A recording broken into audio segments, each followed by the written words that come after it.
ગામ કયું? કાતોડી. તાલુકો? જેસર. જિલ્લો? ભાવનગર. રાજ્ય? ગુજરાત. દેશ? ભારત. રાજધાની? દિલ્હી. પાટનગર? ગાંધીનગર. રાષ્ટ્રીય ફૂલ કયું? કમલ. રાષ્ટ્રીય પક્ષી? મોર. રાષ્ટ્રીય પ્રાણી? વાઘ. રાષ્ટ્રીય ફળ? કેરી. તિરંગામાં કેટલા કલર હોય? ત્રણ. ક્યાં ક્યાં?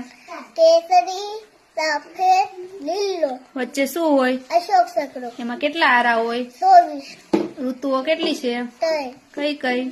શિયાળો, ઉનાળો, ચોમાસું. શિયાળામાં શું લાગે? ઠંડી. ઉનાળામાં શું થાય? ગરમી. ચોમાસામાં શું આવે? વર્ષા. એક વર્ષમાં કેટલા મહિના હોય? 12. ક્યાં ક્યાં? જાન્યુઆરી, ફેબ્રુઆરી, માર્ચ, એપ્રિલ, મે, જૂન, જુલાઈ, સપ્ટેમ્બર, ઓગસ્ટ, સપ્ટેમ્બર, ઓક્ટોબર, નવેમ્બર, ડિસેમ્બર.